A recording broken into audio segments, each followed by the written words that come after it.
Good evening, everyone.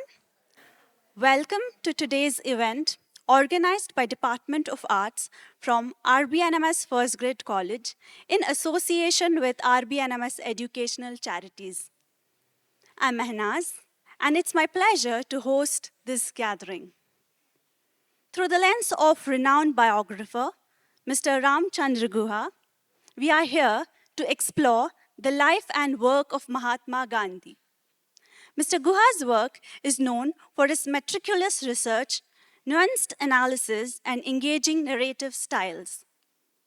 His writings offer a unique perspective on India's past, present, and future, making him one of the most respected voices in contemporary Indian history. I'd like to invite our student, Ms. Aisha, to introduce our guest speaker. Good evening, everyone.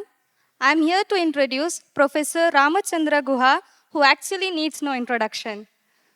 Professor Ramachandra Guha is a noted historian and biographer based in Bengaluru. He has taught at the universities of Yale and Stanford, held the Arne Naes Chair at the University of Oslo, and served as the Philip Roman Professor of History and International Affairs at the London School of Economics, and as the Satish Dhawan Visiting Professor at the Indian Institute of Science. Professor Guha's books include A Pioneering Environmental History, The Unquiet Woods, University of California Press, 1989, and an award-winning social history of cricket, A Corner of a Foreign Field, which was chosen by The Guardian as one of the 10 books on cricket ever written. India After Gandhi as one of the 10 textbooks. India After Gandhi was chosen as a book of the year by The Economist, The Washington Post, The Wall Street Journal, The San Francisco Chronicle, Time Out and Outlook, and as a book of the decade in The Times of India, The Times of London, and The Hindu. His awards include the Leopold Heidi Prize of the American Society of Environmental History, the Daily Telegraph Cricket Society Prize, the Malcolm Adisheshe Award for Excellence in Social Science Research, the Ramnath Goenka Prize for Excellence in Journalism, the Sahitya Academy Award, and the R.K. Narayan Prize. In 2009, he was awarded the Padma Bhushan, the Republic of India's third highest civilian honor. In 2008 and again in 2013, the Prospect magazine nominated Professor Guha as one of the world's most influential intellectuals. In 2014, he was awarded an honorary doctorate in the humanities by Yale University. In 2015, he was awarded the Fukuoka Prize for contributions to Asian studies. In 2019, he was made an honorary foreign member of the American Historical Association, only the third Indian to be given that honor. We are indeed honored to have you, sir. Thank you. Thank you, Aisha, for the introduction. I now request Nitya to please introduce our secretary, Mr. Arvind, sir. Good evening, everyone. I'm here to introduce Mr. Arvind Narayan, is the Secretary of RBNMS Charities. Mr. Arvind Narayan is a lawyer and writer based in Bangalore. He is visiting faculty at the School of Policy and Governance, Azim Premji University. He is the author of India's Undeclared Emergency, Constitutionalism, and the Politics of Resistance. He is the co-editor of Law Like Love, Queer Perspectives on the Law, and co-author of Breathing Life into the Constitution, Human Rights Lawyering in India, and the Preamble, A Brief Introduction. He is also currently pursuing a PhD at the National Law School of India University, in which he is looking at the legal and political thought of Baba Saheb Ambedkar. He was a part of the team of lawyers that challenged Section 377 of IPC right from the High Court in 2009 to the Supreme Court in 2018. We are delighted that Mr. Arvind Narayan will be moderating the session with Ramachandra Guha. Thank you.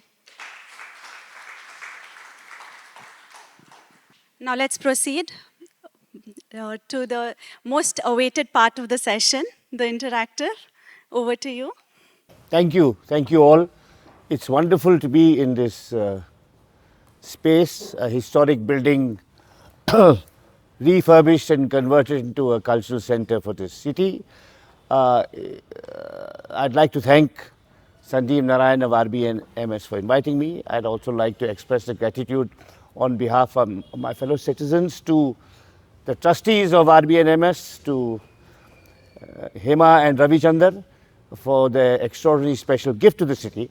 And it's the first time I'm speaking here, and I should note that I also have an incidental family connection to Sabha, but we can let that pass for the moment. But because it is called Sabha, some of you who've heard me speak before will notice that I'm sitting down and not bullshitting from that lectern. You will also notice as I go along that unlike when I usually speak, I don't have a sheaf of notes, typed on pages of paper. I'm just speaking spontaneously because this is a gathering. Think of it as a sabha under a banyan tree. And I'm not a guru, but I'm sharing my life experience in the form of a discourse rather than a lecture. And it's not really going to be about the life of Mahatma Gandhi, because those of you who are interested in the life, work, struggles, controversies of Gandhi, it's all here. Right. It's going to be on the life, struggles, controversies, preoccupations of Ramachandra Guha as a Gandhi biographer. So how did I get into all these years studying Gandhi? A journey which began, I would guess, 30 odd years ago and is unfinished, which to the dismay of some of my readers who would like me to return to writing on cricket, for example, this journey is going to continue till I die. It may take different forms, different shapes. So let's begin with when I became sufficiently intrigued by Gandhi. I was interested in Gandhi from my first days as a scholar. I grew up in Dehradun in a home that was more Nehruvian than Gandhian. My father was a scientist. My mother was a high school teacher with an instinctive, not an ideological, an instinctive emotional commitment to Hindu-Muslim harmony, which she retains. She lives with us. She's 97, and that she retains. And so Nehru was, of course, Gandhi had been dead. I was born 10 years after Gandhi died. And Nehru was, in a sense, the embodiment of the Gandhian spirit of Hindu-Muslim harmony, which is why Nehru appealed to my mother. And my father was a scientist. Gandhi was there in the background, but it was more Nehru. So I sort of developed a kind of, you could say,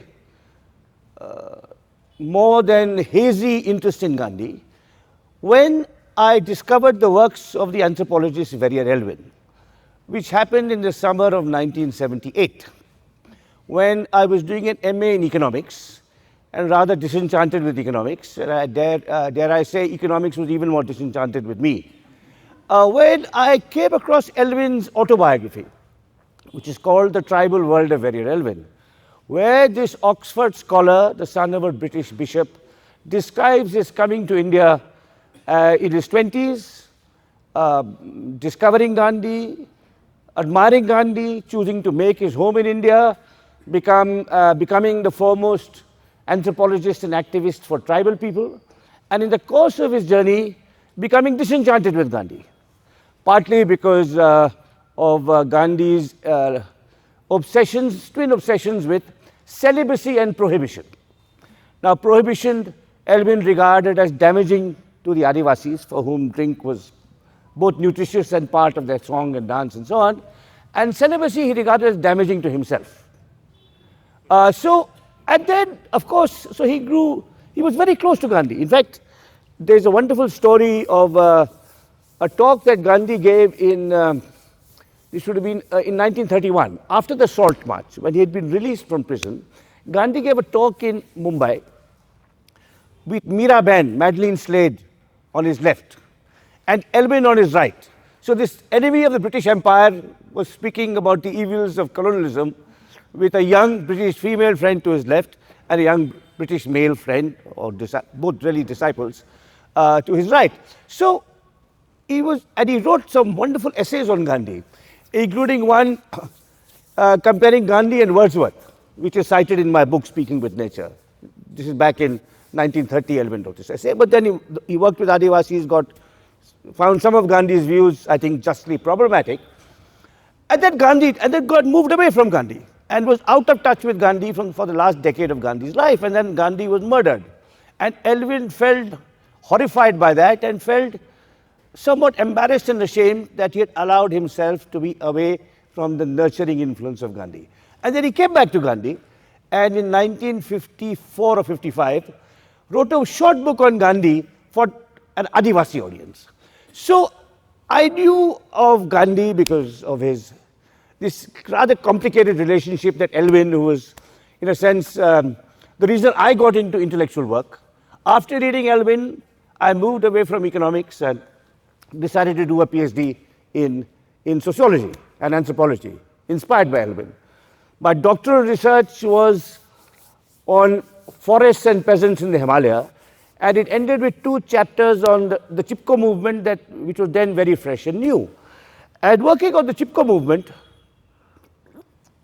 stoked a different kind of interest in Gandhi, because the main leaders of the Chipko movement, Chandi Prasad Bhatt, Radha Bhatt, and Sundarlal Bahuguna, saw themselves as Gandhians. Both in their critique of large-scale destructive industrialization, in the emphasis on crafts production, village self-sufficiency, the uplift of women, and so on. So Gandhi was coming into my life. And Nehru was also there, but receding a bit. But I would say that I realized that I must take Gandhi seriously as a scholar, not incidentally as an influence on the environmentalists I had studied and the anthropologists who continued to obsess me, on whom eventually I was to write a biography, which is also there outside, my biography of Elvin called Savagely Civilized. I suspect it was in the early 90s that I realized how intriguing and interesting a historical figure Gandhi was. Not, just the so-called father of the nation. I was then living in Delhi. This would have been the early 90s. It was before the demolition of the Babri Masjid. It would have been about 1990 or 91, the kind of controversy had started, and the Sangh Parivar was mobilizing people to what eventually became the destruction of the Babri Masjid.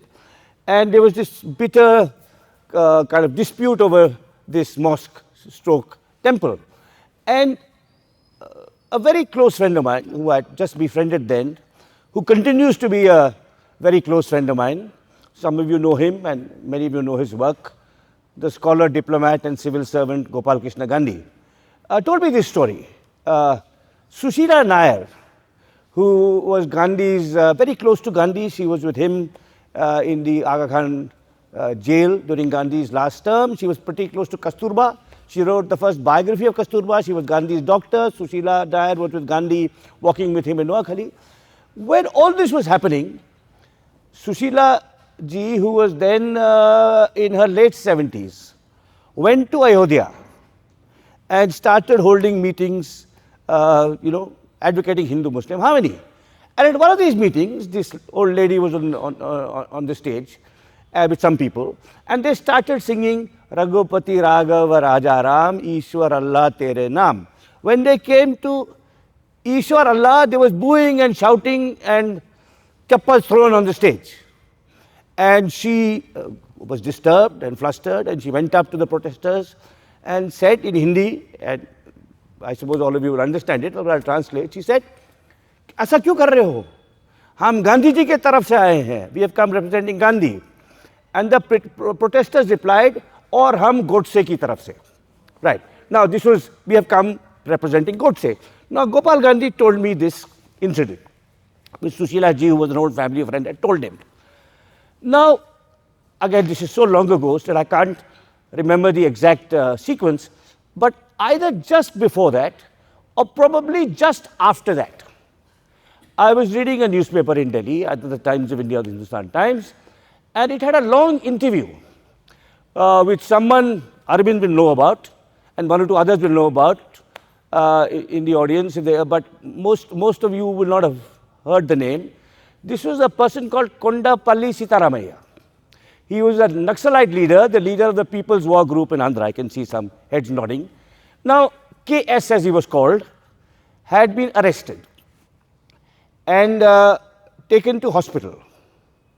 He feigned illness, was taken to hospital in Hyderabad, and disappeared and went underground for several months till he was recaptured and arrested again.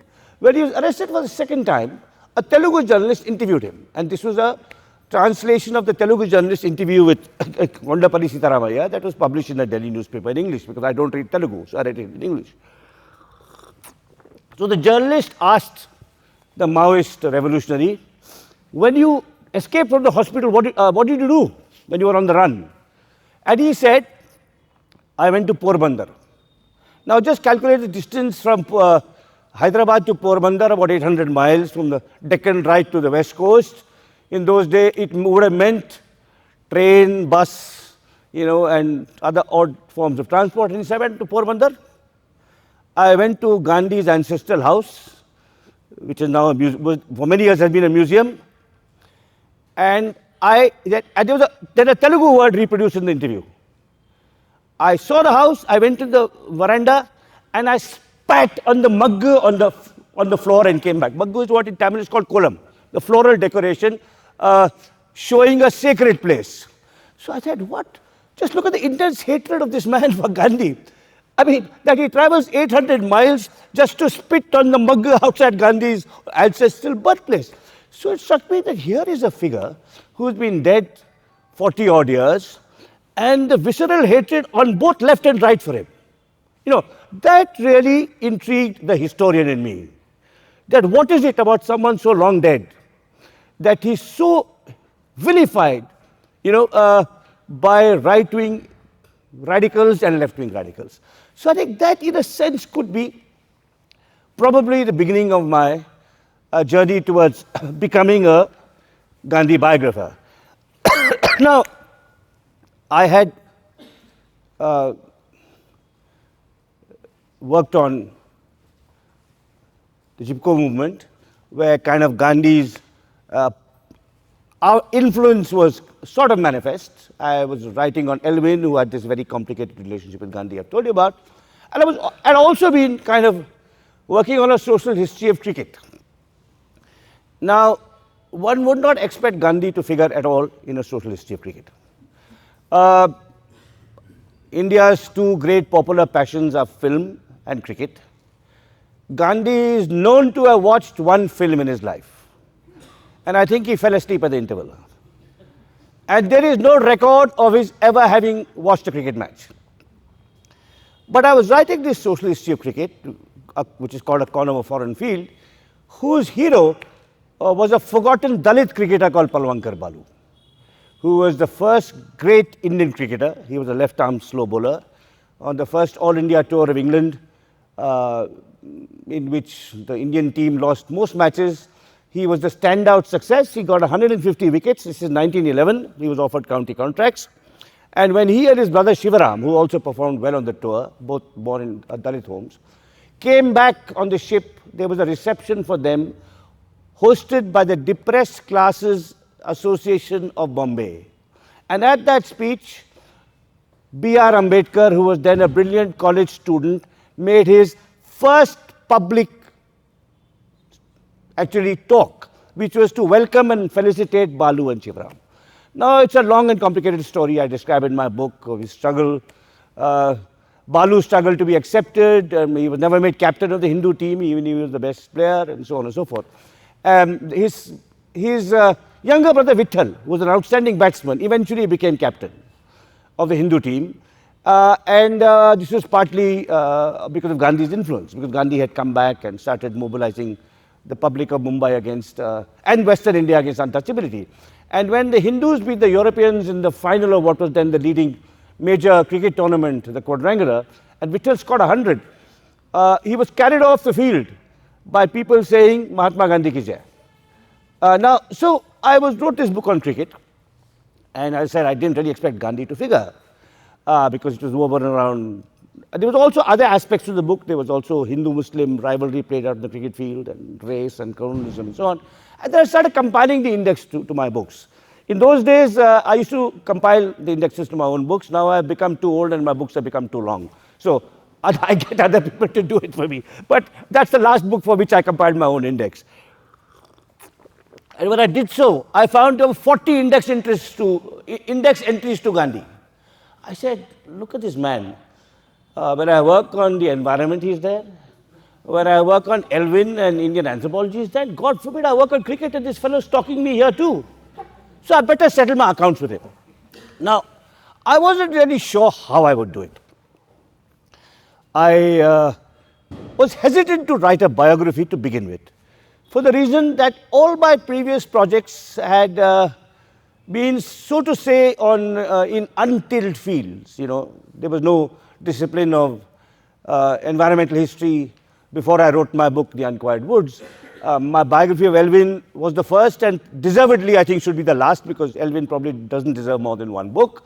And I was, even with the social history of cricket, I was kind of getting to a field. People had just thought cricket was fun and centuries and wickets, and the links between society and sport hadn't really struck Indian scholars, though of course scholars in England had written about soccer and British social history, and scholars in America had written about baseball and American social history.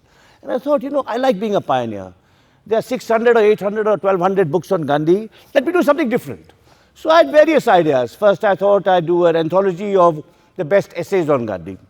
Then I thought I'd do an anthology of writings by Gandhi on the West and Western people on Gandhi. Then I thought I'd do a book on Gandhi's afterlives, you know, drawing on these twin incidents that had so surprised and shocked me. The exaltation of Godse over Gandhi in Ayodhya, and the Naxalite leaders spitting at Gandhi's tomb, Gandhi's birthplace. So eventually I was persuaded to write a biography of Gandhi, which became a 2-volume book. And now I will not summarize the book per se, but or the books really. I'll say a little bit about the process of research and why I found it worthwhile to write a fresh biography of Gandhi, even though there'd been several hundred books written about him, rather than a thematic study of his afterlife or his attitudes towards the West or some of the other things I could have done. Now, so when I was working on Elvin, when I was working on Warrior Elvin, I had the great good fortune of meeting and being mentored by a master biographer. You know, biography is a very difficult art form. It requires deep research. It requires some attention to language. But you can't make up. As has been said, a biographer is an artist under oath, unlike a novelist. Unlike my son, who can make up his dialogue of his characters as he goes along in his books, I can't make things up. So I was, and I was hesitant to write a biography of Elvin because my training was in sociology, which is about aggregates: peasants, the state, workers, you know, class, gender, and then coming from there to biography was a complicated, arduous journey. But I was determined to write on Elvin's because I was so obsessed with him. And I wrote a draft of my book and took it to Berlin, where I was a fellow at the Wissenschaftskolleg, the Institute for Advanced Studies. And one of my colleagues was the great biographer of Goethe, the great German polymath. And his name was Nicholas Boyle. So I said, will you read my draft? He read it, and every page came back with comments. He read it, it was a Cambridge Dawn reading the ill-formed, shoddy work of a Cambridge undergraduate. And he pointed out everything that was wrong with my draft, okay, page by page. And then we had a very long chat. And then he told me what was wrong with it, not, kind of page by page, but structurally.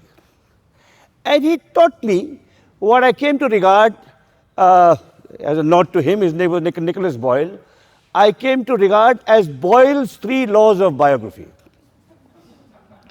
Now, the first law was, the first law was never anticipate. You know, if you're a sociologist, you set out your thesis.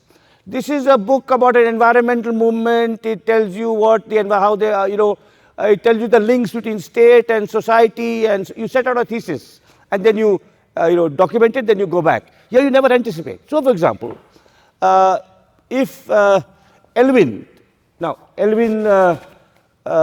I told you he had this struggle with celibacy. He wanted to marry an English girl, and Gandhi said, you can marry her, you have my blessings, but practice brahmacharya.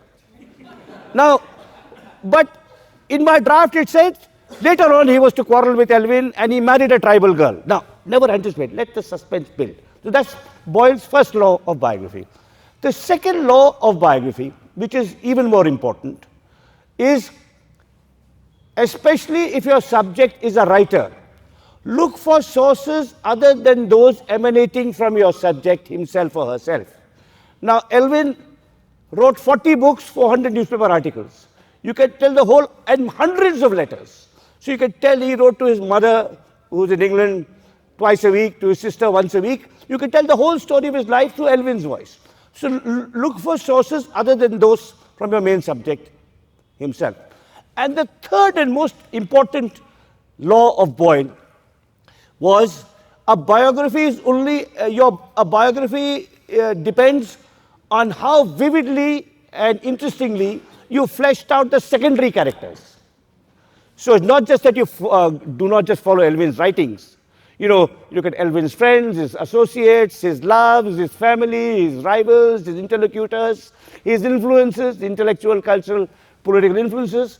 And then so it's a biography is people by many characters. Not just, and the main character, it's in the main character's interaction with all these different kinds of people that he's in touch with, that he himself is fleshed out.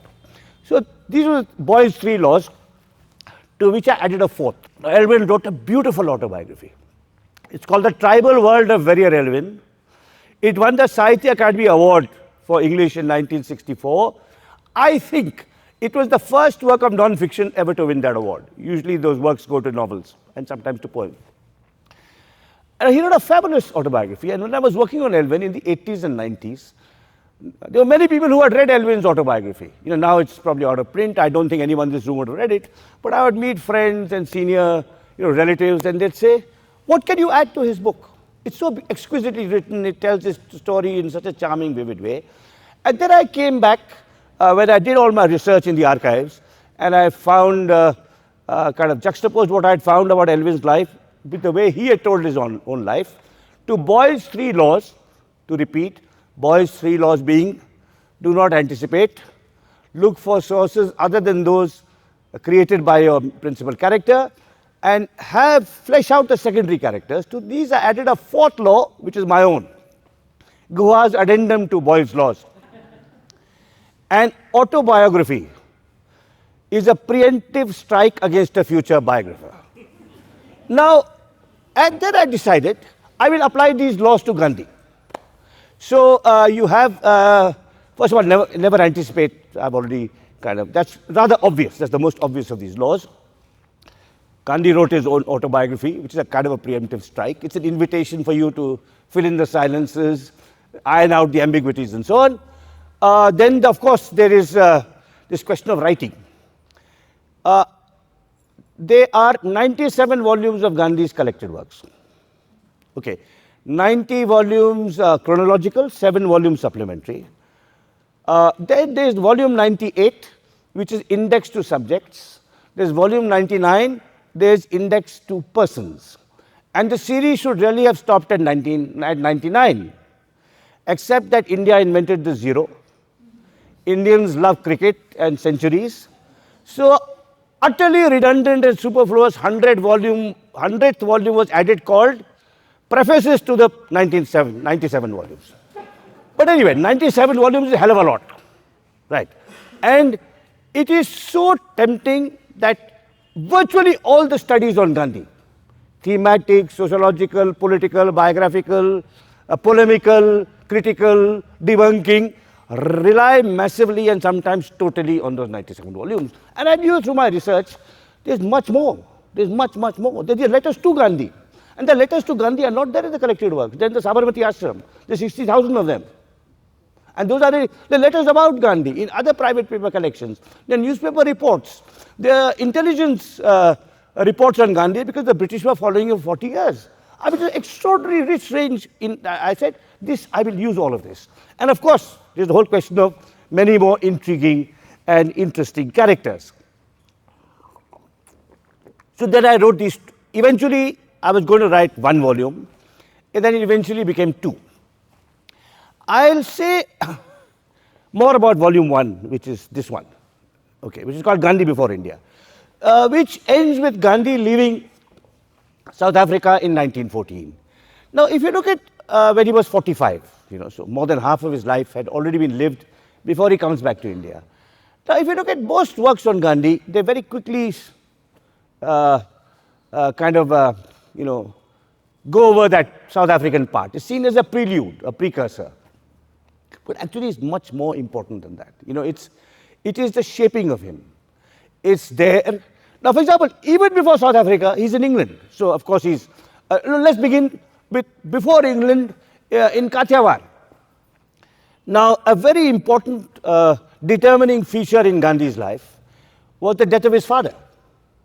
Because if his father had not died, it's very likely he would not have gone to England, which was a radical breach of caste prejudice. Gandhi had started reading Gujarati travelogues, wanted to go to England, and was able to persuade his mother.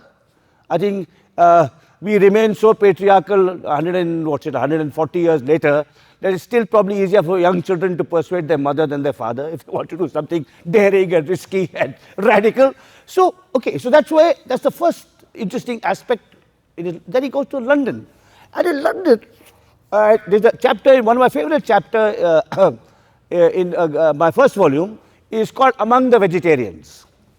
Because it's life among the vegetarians in London that shapes Gandhi fundamentally in two respects. One, he discovers a cause. He discovers what it is to be part of a group, part of an organization, and many people here, likewise, who have an activist sensibility will remember the first group they joined, which discussed serious and sober issues and sought to thrash them out collectively. And it's also in London that he becomes a published writer, because he's an Indian vegetarian. So they want him to write in the Journal of the Vegetarian Society of London about what it means to be a vegetarian from India. And he writes a 6-part article. Now, at the age of 21, now a young writer, getting the opportunity to write a 6-part article. Now, will the Hindu or the Times of India or Prajavadi give a young writer that space? Now, so even his kind of training as a writer starts there. Then he comes back and he tries to establish himself as a lawyer and fails. And if he had succeeded, I would not be, as a lawyer in Mumbai, I would not be speaking to you here today. Right. So that part, and then of course you go to South Africa. And it's in South Africa that, the first early struggles, his discovery of other faiths, his cultivation of aesthetic sensibility, living on the land. And so the first part of the book, and particularly the issue of secondary characters. I mean, both volumes draw a lot on the collected works, but draw much more on things that are not published. Unpublished letters, documents, reports, secret, missives, and of course a whole array of newspaper reports on Gandhi in many languages in many, many countries. But I think the real feature of, if I was to, as a biographer, what I'm proudest of in the first volume is the development of the secondary characters. The whole array of incredibly interesting people Gandhi meets in his journey before he comes to India. So volume 2, I'm proud of volume 2 too. It's 1,000 pages, but many of the characters in his audience, important you know about, So you know Patel, you know his main disciples, Patel, Nehru, Rajaji, you know his disciples turned critic like Bose, you know about adversaries like Jinnah and Ambedkar. I think I've said new things about all of them. I have also brought in other characters who are not so well known in his life. I mean, the real hero of volume 2 is Mahadev Desai, Gandhi's secretary, who was much more important to Gandhi than Nehru, Patel, and Rajaji and everyone else combined. But volume 1 has characters who were so important in Gandhi's life that they are unknown, or virtually unknown, and biographers have glossed over them. And I'll just give you a few examples. Two Western women. Now, Gandhi was, as I've already indicated, something of a patriarch, to put it mildly. Yet, this patriarch was instrumental in having a woman elected as president of the Indian National Congress 100 years ago, this year 1925, at a time in which there were no women in leadership positions in any political party anywhere in the world. Sarojini Naidu was president of the Indian National Congress when there were no women who were Democratic senators or Republican senators or congressmen, not even chairperson of the, some small county party in California. Gandhi was a patriarch, but many more women joined the freedom struggle, the Indian freedom struggle, then the Chinese freedom struggle, the Russian freedom struggle, etc., etc. And his attitude towards women, his respect for women's agency, came through Western women. Two individuals, Millie Pollack, who was the wife of his best friend Henry Pollack, and they shared a home, the Gandhis and the Pollacks, and Sonia Schlesien, who was his intrepid, courageous Jewish secretary. Two individual women and also women collectively, because on two journeys to London in 1906 and 1909 from South Africa, pleading the case of the Indian diaspora to the imperial authorities, Gandhi saw the women suffragettes on the streets protesting for the right to vote. Right. So South Africa is crucial in that respect. South Africa is also crucial because of Hindu-Muslim harmony. Now, growing up in India, I mean, Gandhi talks in his autobiography of Sheikh Mehtab, who's kind of a bad guy because he makes him eat meat and so on, right? Now, but Sheikh Mehtab also figures in a very interesting way in my first volume. He actually joins Gandhi's struggle in 1910 in South Africa and goes to jail. I mean, you won't find that in Gandhi's autobiography. But the other Muslims who are really important in his life are, of course, his first host, Dada Abdullah. Now, if you just think, Gandhi goes to South Africa in 1893 when he fails at the bar in Bombay. And he is rescued by this invitation to settle a dispute between two cousins fighting.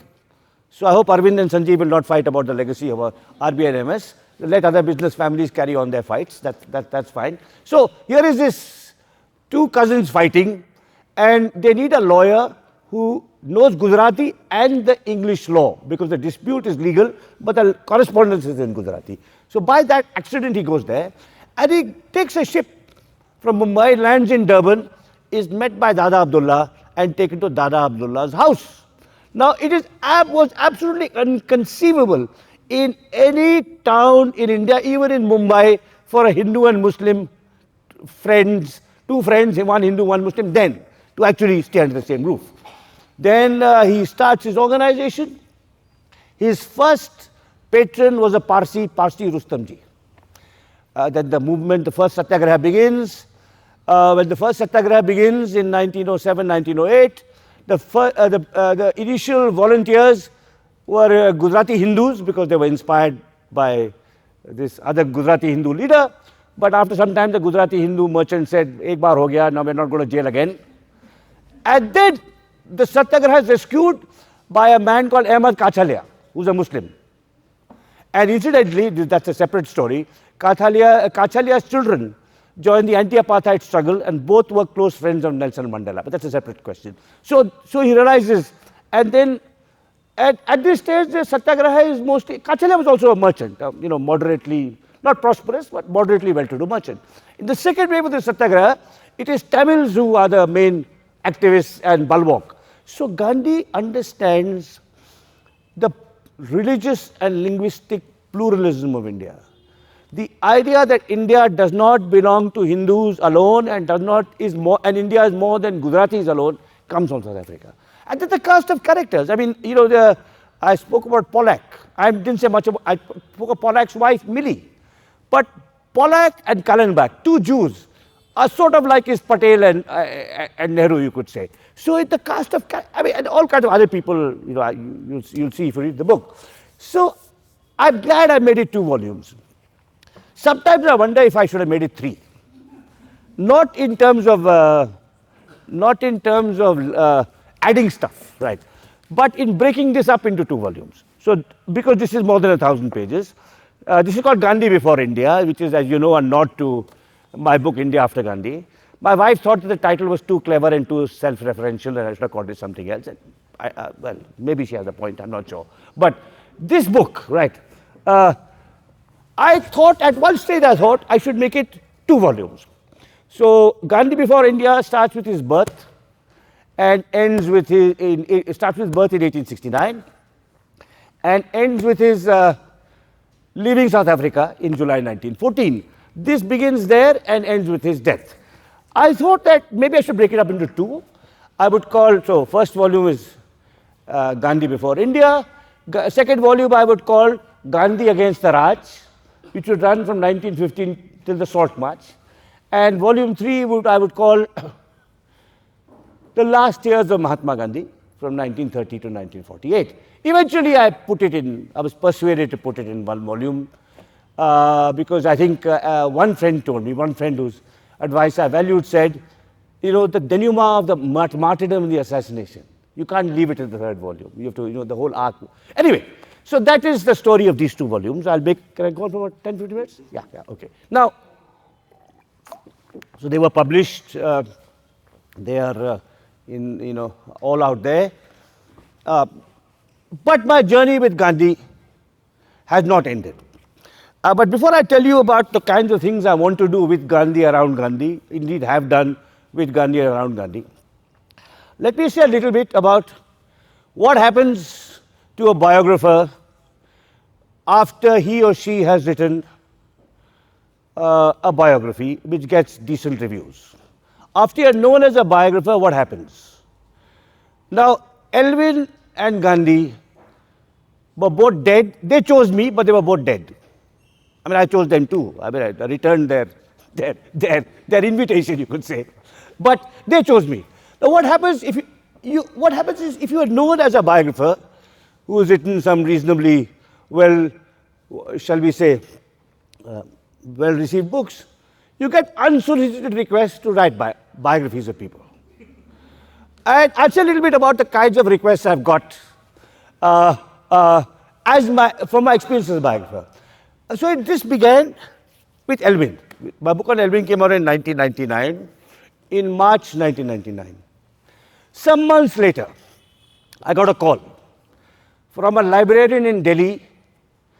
I knew a little bit, a good librarian in Delhi, of an institution, well-known library in Delhi. And he called me in Bangalore and he said, I think the conversation was mostly in Hindi, Hindustani, but I'll reproduce in English. He said, you know, your biography of Elvin is getting very good reviews. We are so happy. And his happiness was sincere. And he said, there's a proposal for you to consider. Why don't you write a biography of our Prime Minister, Atal Bihari Vajpayee? Now, this was a real he was the carrier of this invitation. Incidentally, his name was Kaul. And the name Kaul means something in the life of Vajpayee. Means a great deal. If you don't know about it, read Abhishek Chaudhary's terrific 2-volume biography of Vajpayee that is now here. Right? Should I give a hint or I won't give a let it be. Let it be. All right. So obviously there was a connection, and he was probably in the English language. I mean, Vajpayee, he was a poet himself, so he knew something about Hindi literature. But in the larger circle of Vajpayee's family and friends, Dr. Kaul, the librarian who called me, was the most well versed with the English language world. So he was asked to approach me, and he said, you know, why don't you do this? And then he said, you know, it'll do very well. Every government department will order a copy. You know, there'll be a print run, first print run of 10,000, 20,000. And fortunately, I grew up in North India, and I knew and I actually was born and raised in what was then the state of Uttar Pradesh. Is no longer, that part is no longer Uttar Pradesh. And there is I do something about how you say no politely in the Lucknowi manner. Not in the Gorakhpur manner, in the Lucknowi manner. So I said, देखिए साहब, कौल साहब ऐसा है, हाँ वो ठीक है, मैंने जीवनी लिखी है, वो अच्छे उसकी लोग तारीफ कर रहे हैं उसकी, लेकिन वो एक छोटा मोटा मिशनरी टाइप का पादरी था, मैं प्रधानमंत्री की जीवनी मैं कैसे लिखूंगा, right? So that was the first intriguing offer I got, which was easy to refuse. Then there were various others. A recently retired test cricketer in Bangalore wanted me to write his biography. That was even easier to refuse. Then a famous scientist in Bangalore wanted me to write his biography. So all that was quite easy. But there were a couple of biographies I wanted to write, which I couldn't. One was of the great British historian E.P. Thompson, who was a profound influence on my life, intellectually and also personally, because I met him a couple of years before he died.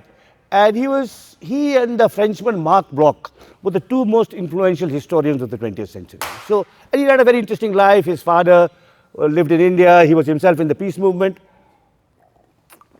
So I was keen to write his biography, till I found from his daughter that after he died in 1993, his papers were in the Bodleian Library in Oxford, but they had been closed for 50 years after his death.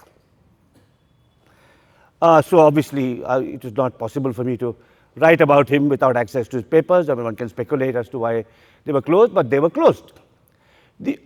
So I couldn't write because I wanted to write about someone who was not Indian. Right? That would have been an intellectual challenge for me. Then I also had another idea. I thought I'd write about someone. I've written about these males, Palwankar Balu, very relevant, Mahatma Gandhi. Let me write about an interesting woman.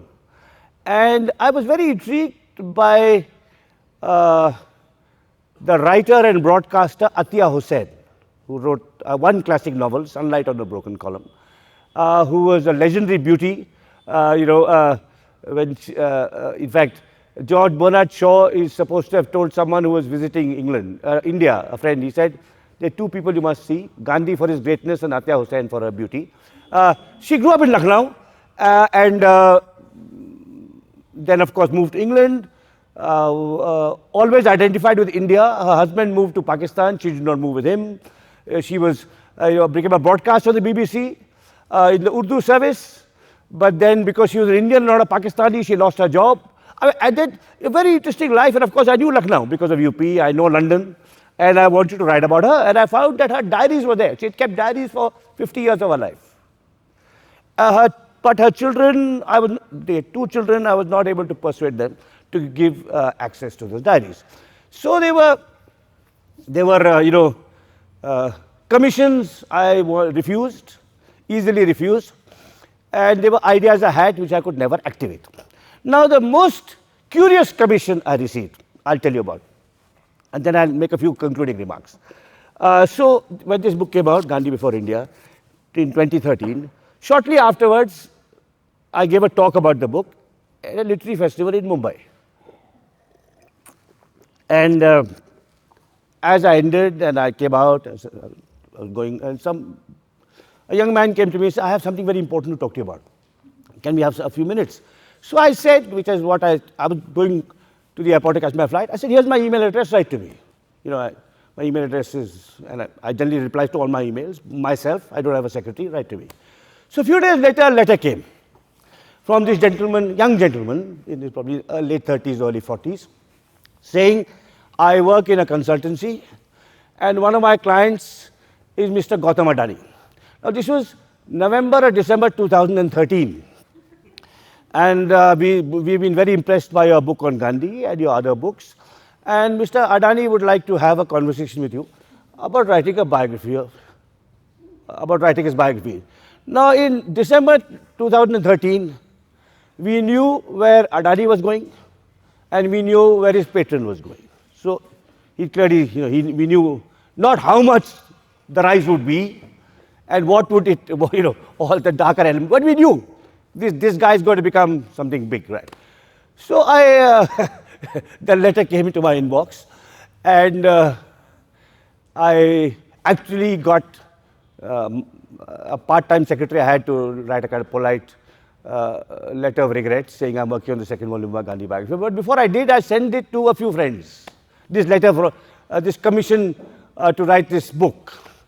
And I sent to a couple of friends, and one of them, the late great public servant Keshav Desi Raju, all my friends wrote some interesting, said there's one very good reason for you to accept this commission. You can then,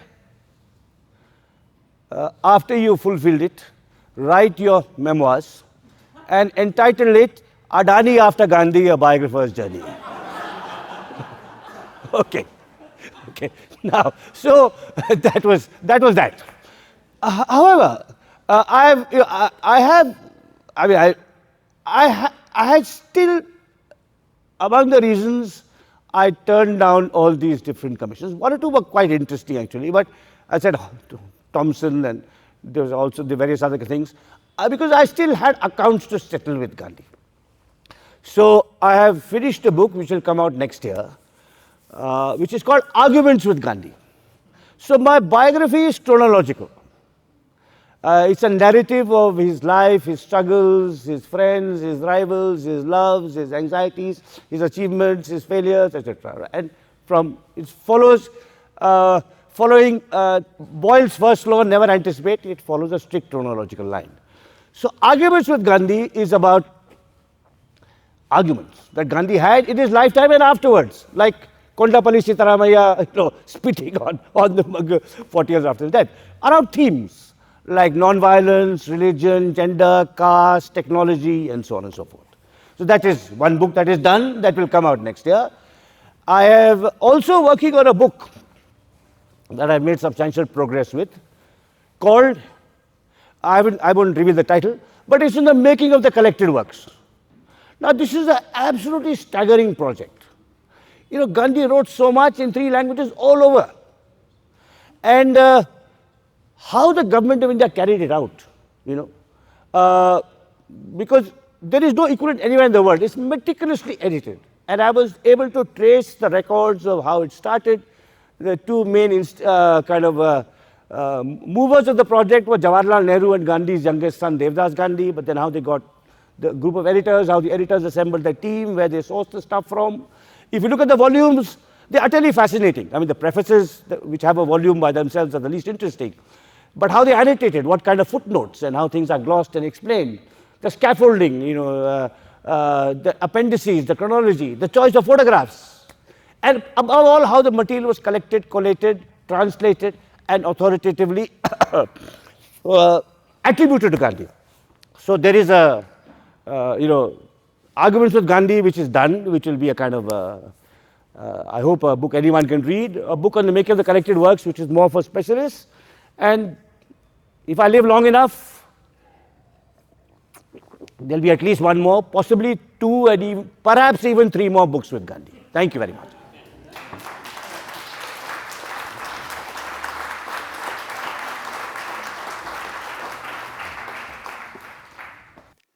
Thanks, Ram, as ever, for your description of your engagement with somebody you described as endlessly fascinating. That's a description I remember you giving of Gandhi.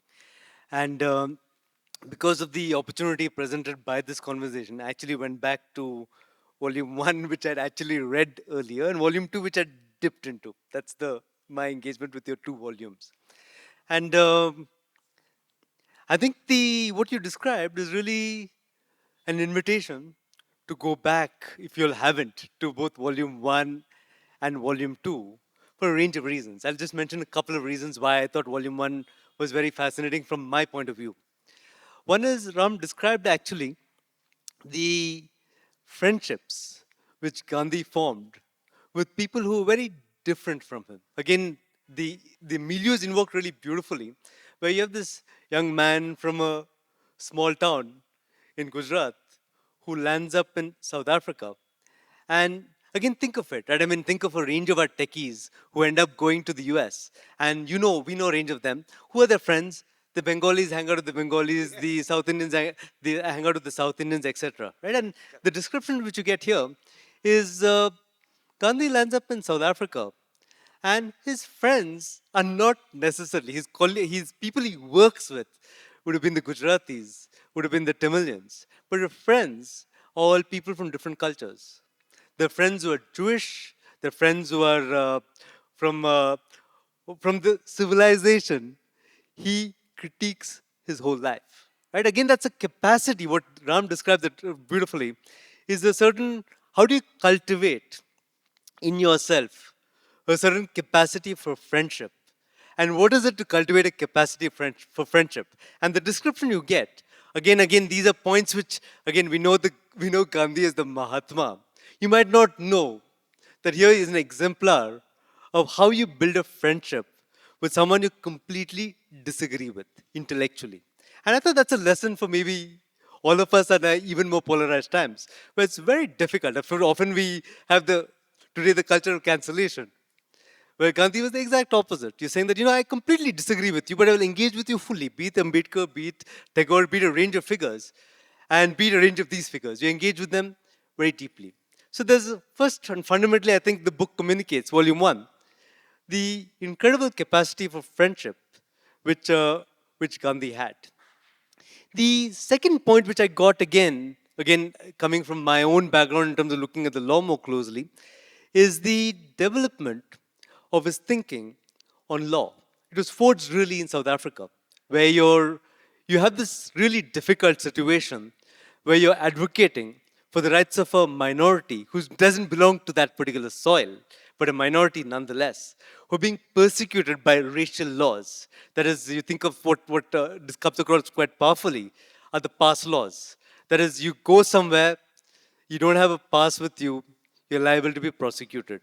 And Gandhi's articulation of that is in terms of a violation of your fundamental dignity as a human being. And the third point which you get, and of course that leads to the question of how do you resist? Right? And again, that's a very important question, I think, for all of us even now. And the description you get is you resist with the power of conscience, with the power of a certain sense of rooting in yourself. As one of the, I think I should just read what, since I have, unlike you, made some notes and came, I should read some of what is there in the book itself. This is one of the Britishers who Gandhi is opposing. He says it is impossible not to admire the man, for it is evident that he recognizes no court of appeal except that of his own conscience. Right? So again, you see how the Mahatma is made in terms of the fact that you're listening to your inner voice. And if you listen to your inner voice strongly enough, the world will listen to you. And I think that's the kind of a Gandhian viewpoint you get from this. The other point which again you always wonder about is what was the secret of his charisma? And again, the description you get, he's not a great speaker. He can speak in a certain kind of monotone as it were. So in a sense, there's a way in which life is a message. Again, that's a very interesting point in our times as well, where you don't necessarily have that link between speech and action. And Gandhi embodied that link between speech and action. And again, as Ram says, and yet the Indians who heard him listened, because even if the tone was unvaried, the words carried conviction. Gandhi inspired devotion, not so much by his articles or speeches, as by the exemplary nature of his life and conduct. So again, how do we bridge that gap between what we say and what we do? And I think the embodiment of that is really Gandhi in terms of the way he comes across in this book. And perhaps the last point which I'll make, and maybe we can open it out, is why you should read again the two books, is the idea that Gandhi means a lot for the contemporary world we live in, for a range of domains in which we engage in. And I have one example which I actually end up discussing with Ram quite often, which is the question of food. Because I'm a runner, and so when I go running in Coven Park, then engage with a range of people. Because you're running, you don't necessarily think in terms of politics, but you're talking to someone, and the person, you get a sense, is maybe politically divergent from where you are. And so the discussions you have, again, runners are very interested in the food they have and how food is very important to the way their body changes, etc. And my point to this runner chap is that the book you need to go back to is Gandhi, because he documents in great detail. Again, you read volume 2 and volume 1, the diet he follows, the range of diaries when he talks about eating 10 peanuts or 2 oranges or whatever else it might be. And the point which again Ram makes in terms of the book by Nico Slate is the question of diet. Again, look at the contemporary world, right? I mean, the way people respond to the challenges we have. One way you respond to it is to say, hey, I'm delinking from the world. I will lead my life. I will consume less. I will lead an exemplary life. Full stop. But the Gandhian point, my understanding, is how my life can be an inspiration for you to change your life. So the way of the politics of food is linked to a larger politics, as it were. So again, Gandhi is an inspiration in helping you think through the notion of the link between the personal and the larger political. And I think the question, the challenge to all of us is those of us who say that, hey, I'm delinking from the world, I'm leading a simple life, and that's what I need to do. The Gandhian answer, my reading, is to say that's not enough. Your idea has to be how you change or transform the world, or the years that change the world. And that's the way you need to think about how you engage with the world that you live in. And I think the final point I wanted to make is the question of the collected works. Again, the question of the silences you mentioned, again, thought which you go back to, is we're very lucky that Gandhi had 97 volumes and his work was documented. And I was thinking of the comparison. I think Nehru's selected works is 50 plus? Almost 100. 100 volumes? Ambedkar's 23. Yeah. And not because he didn't write as much, but because he didn't have, right? It's not so yeah, stuff is yeah. not available. People documenting everything he said or everything he did. So that's a gap we have. So there's a range of, I think, other thinkers as well, who I'm sure will be equally fascinating, but we don't have that range of literature around their lives, as it were. And of course, many, many more thoughts in terms of the question of the biography as well, and your point about how one does a biography. And I thought that's again very, very fascinating in terms of the account of, how you go about writing a biography. And a contemporary writer who I think, again, I found very fascinating. Again, this is the point I want to make. Actually, Ram's inspiration has been to a range of people doing the work of biography of thinkers in recent times. You go to any book which is published recently, the biography of Dadabhai Naoroji, there's a blurb given by Ram.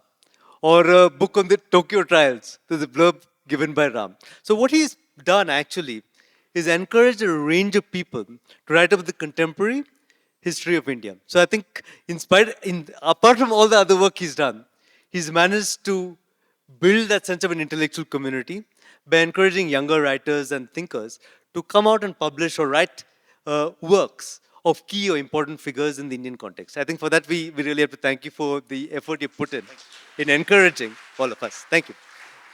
I think with those short comments, I don't really have a question in particular. We'll open it out in terms of anybody has any thoughts, questions to ask Ram. I will take it forward from there. Arvind said, I have to ask you this question. So I'm asking you this question, Ram. He said, he wanted to know whether that Gandhi came to Bangalore in 1915. Yeah. And we found out, we're writing a book on the history of RBNMS, and we found out that he actually came to RBNMS. There was a public meeting at RBNMS in 1915. In your research, did you come across his visit to Bangalore in 1915 and why he was here? No, he mainly came, of course, he just come back from South Africa. And he had been told by his mentor Gokhale that to spend a year traveling around and not make any political statements because he had been away for so long and of course he had to get to know his country.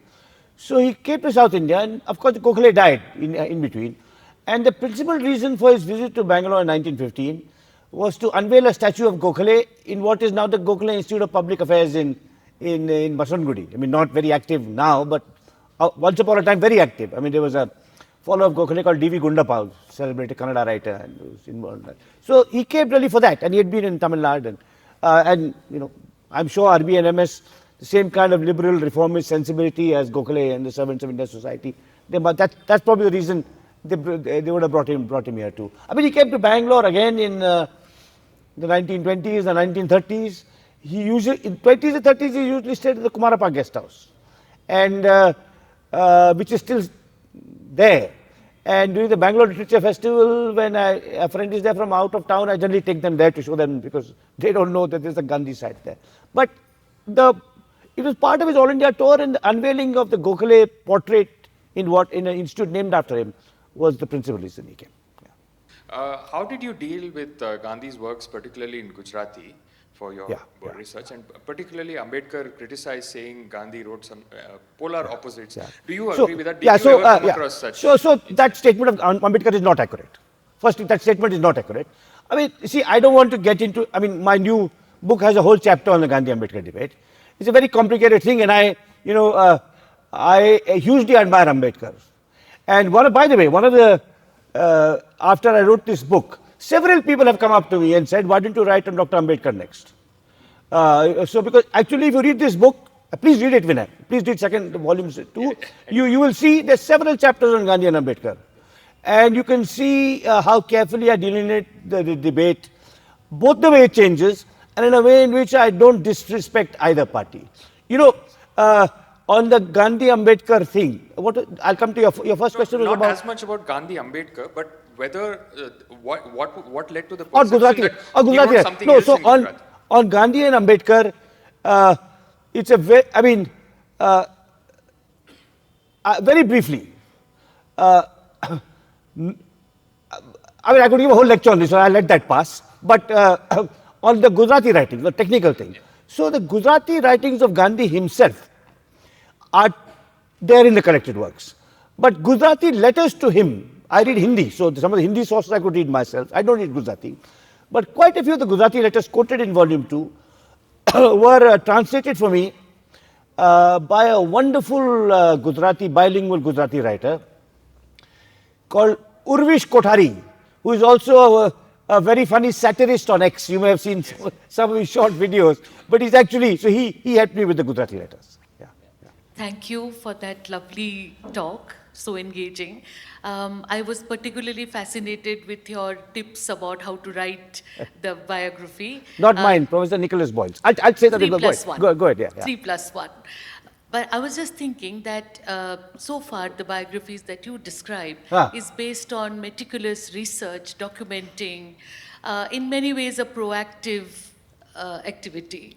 I was just wondering that given the context of how much anti-Gandhi myths are going around, many beliefs, would you consider writing something that would be reactive? Would you defend it? Yeah. So, very good question. First on those, I'll just, if I may, something on the laws. So when my first volume came out, I wrote an essay in the Financial Times, sort of trying to bring attention to the book, which was on the laws of biography, which are called Boy's Laws. Now, apparently, within the Financial Times, it came out in the weekend section as the lead essay. It was so attracted the admiration of the editor, whom I did not know. It was commissioned by, the Arts and Features editor, that the editor sent it to everyone in the newspaper saying, great, this is how you should write. However, Professor Nicholas Boyle was so angry with me, he refused to answer my letters. Because he's a reclusive scholar who didn't want his name in the press and satirized like Boyle's Laws. And I wrote him 2 or 3 mails, he didn't reply. And Sujata, my wife, who knew him from Berlin, said, you should have understood, He's a careful, reclusive scholar, and it took him years to forgive me. And the last time I met him in Cambridge, I said, I'm working on this book on the collected works, and do I have my permission to dedicate it to you?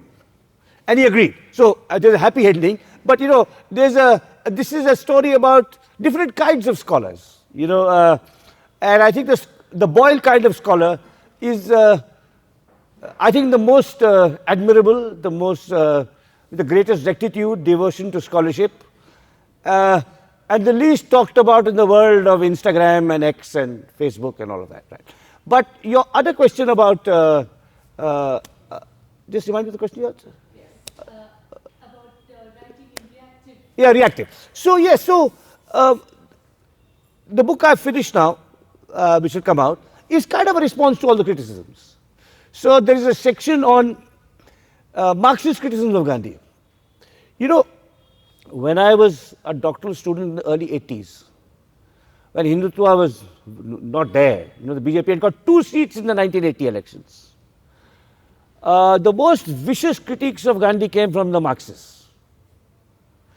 The Naxalites particularly. I have documented in a new book some of that.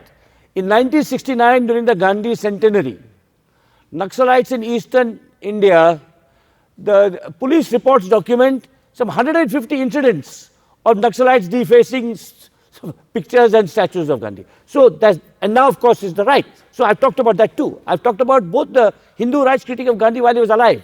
So there's discussion of Savarkar, there's a discussion of Golwalkar, there's a discussion of also Godse and Godse's speech, which is a very interesting document, which must be taken seriously, coming down to the present, coming down to the, the present. And also there's a section on the Prime Minister and Gandhi, who's more ambivalent. His real feelings about Gandhi don't come out because he knows of Gandhi's position in the world. But then there's the Ambedkarite critique, I talk about that. There's the modernist economist critique. There's the argument that Gandhi was a racist, now, which Arvind alluded to. The capacity of friendship, but he did not have a single African friend. And some of his early remarks are racist. But he grew. So if you look at the collected works carefully, rather than quote it out of context, you can see that. Then the whole issue of what kind of influence did he have in Africa? Why did the ANC give up non-violence and take to violence? All that is discussed now. Feminism and the feminist critique of Gandhi. So, but it's a book. It's not a defense counsel's defense of Gandhi. Obviously I am broadly sympathetic to Gandhi, but there are places in which I can see the problems work. It's a delineation of all the different arguments about him and the critics of him, and so my new book will answer some of this.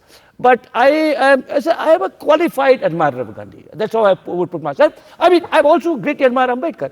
One of the really, to go back to Vinay's point, one of the really pernicious aspects of our debate today is you're asked to choose between Ambedkar and Gandhi. And the people who have taught us, not that you don't have to choose, are actually Kannada writers.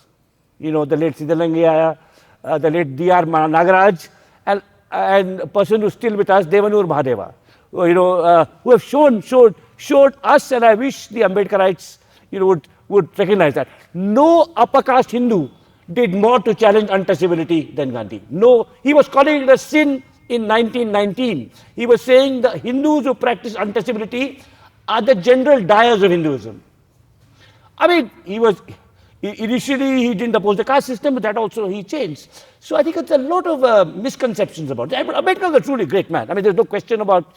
I'll tell you a Mahadeva story, if I may. The first time I saw Mahadeva was in, which is just a story which tells you the kind of whole dynamic of this extraordinary encounter between Ambedkar and Gandhi. So Mahadeva recently has been talking about why we need to bring Ambedkar and Gandhi together. But the first time I saw him was in 1994, which was in a meeting in Manipal. And it was a meeting on the 125th anniversary of Gandhi. It was convened by the esteemed Kannada writer U.R. Anantamurthy. In those days, he used to teach at Manipal. And there was this conference, 3-day conference on Gandhi, 125th anniversary. Scholars from all around India spoke on Gandhi and his message and his different dimensions of his work. And Mahadeva spoke on the last day. Everyone else spoke in English.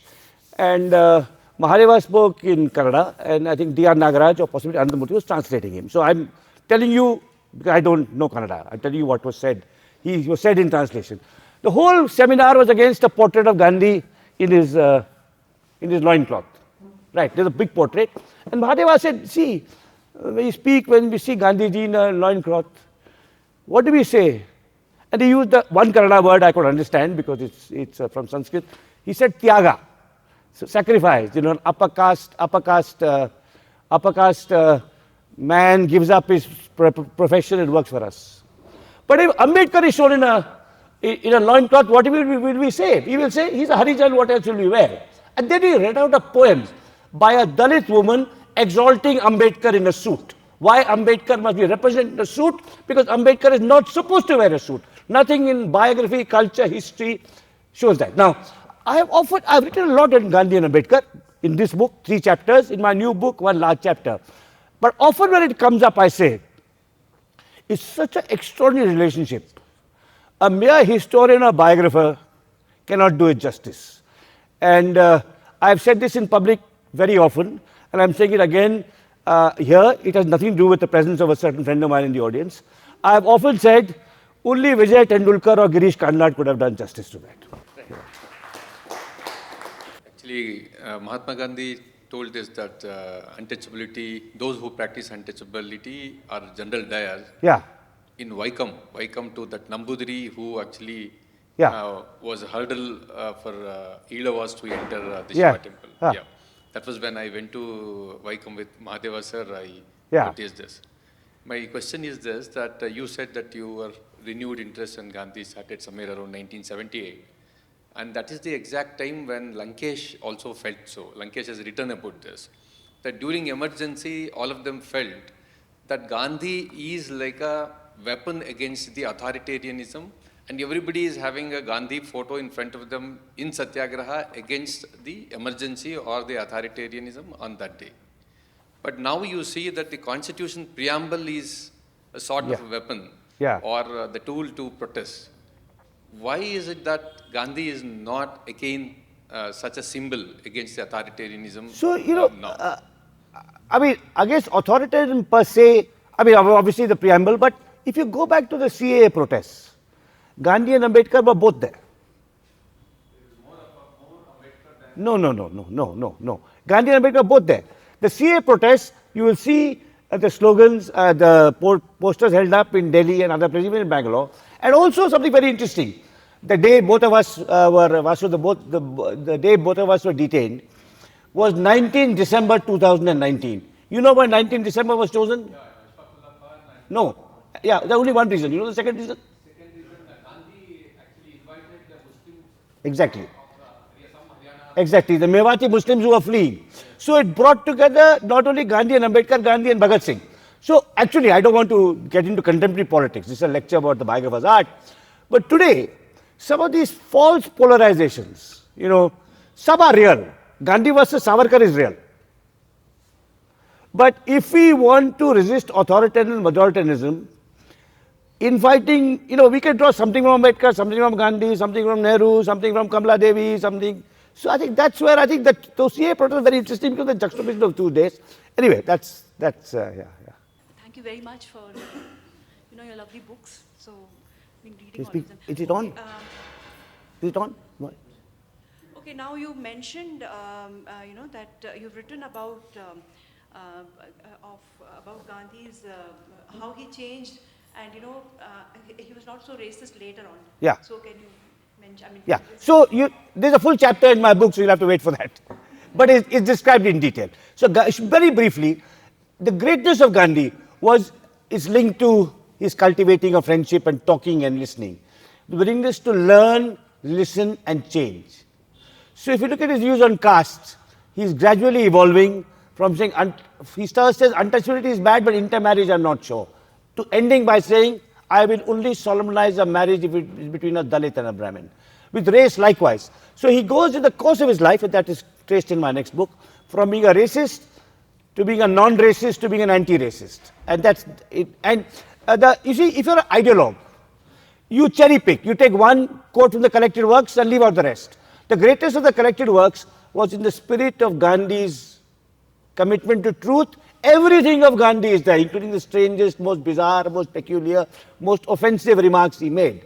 But he's always evolving. I mean, the moral evolution of Gandhi with regard to his views on women, caste and race are very clear if you carefully look at it. And in my new book, I do some of that. Yeah. But other people made him change.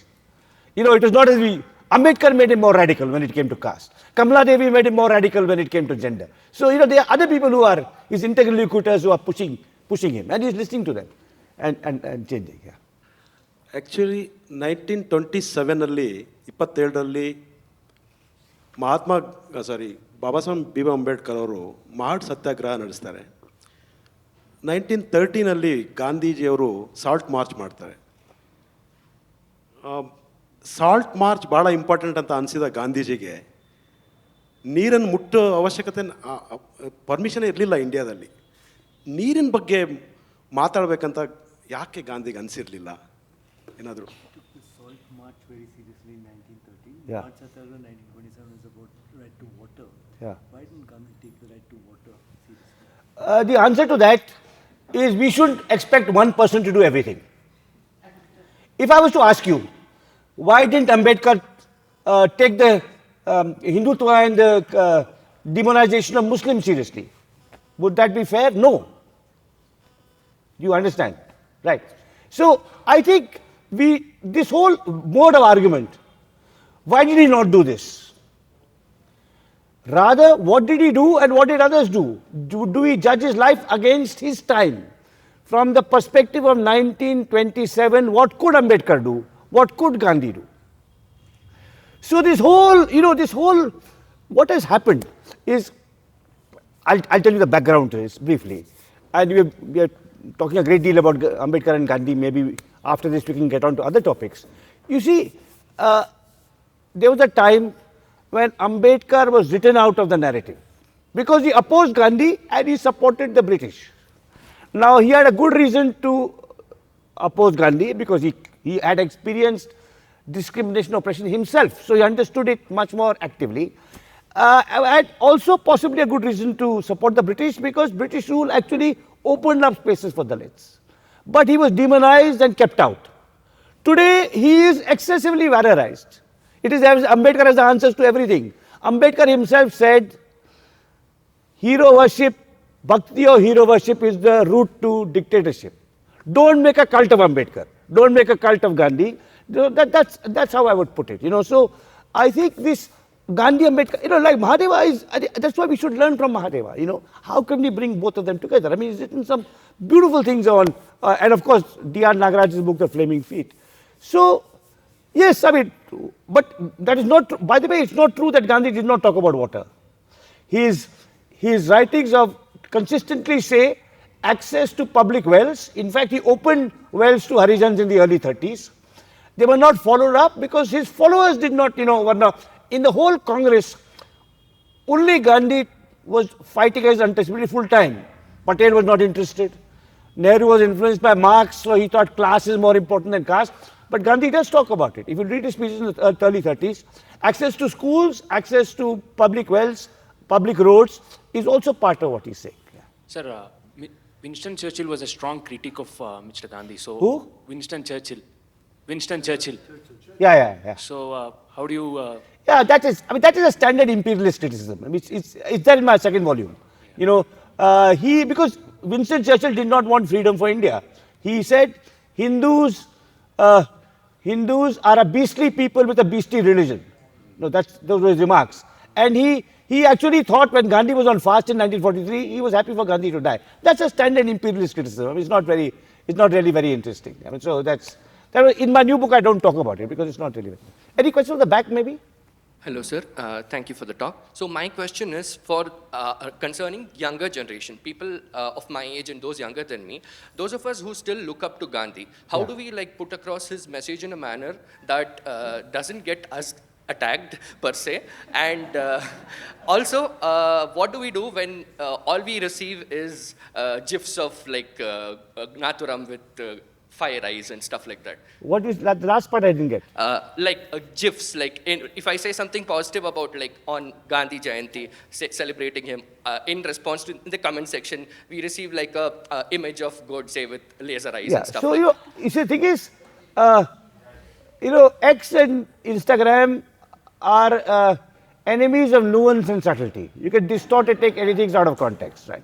That's inevitable. And of course, Godse trends, I think something very interesting. A friend pointed this out to me, this is my new book. Godse trends on 30th January. But no one knows who the day on which Godse was born. So Godse is only identified by killing Gandhi. Bhagat Singh and Gandhi are celebrated both on the day they were born and the day they died. That's quite interesting. So it's a visceral hatred of the. Now, I should just say one last thing. My 2 volumes are being made into a web series, directed by Hansal Mehta, starring Pratik Gandhi. And I've seen the early rushes. They're good. I mean, when I was persuaded to sell the rights, I said, embellish but don't falsify. The film is a different medium. So maybe through that I humanized him. So maybe through that, more people will. Yeah, but it's hard for me to, I suppose, how do you get. But again, you see, as I said, I mean, one has to find a way. I mean, I have spent all these years with Gandhi. But I don't regard Gandhi, to go back to all the questions, I regard Tagore and Ambedkar as fully as interesting and fascinating as Gandhi. I might still write something on Ambedkar, not a biography, but something else. I've written essays on Tagore. I can't write a book on Tagore because I don't know Bangla, right? But I would say they are all, I mean, my book Makers on Modern India has, 19 people. So Phule, Periyar, Tagore, Gandhi, Nehru, Ambedkar, Kamala Devi, they all are like quite extraordinarily interesting people. And I mean, a kind of a recovery of the democratic and plural fabric of the republic can't just take one person. Has to take these collective efforts, and we know who is against it, what is against it. We know what, and to me it is, of course, the Hindu right, but also the Maoist left. I mean, I have never been had any sympathy for the Naxalites, but of course the real danger is from the Maoist left, right? So I beg your pardon, from the Hindu right. So we should, but all these people, so this kind of, so how, of course, and I think you can't make a Godse admirer today love Gandhi. That's impossible, right? But I think the Ambedkarites and the feminists, I think one has to, they have to, I think, it's important.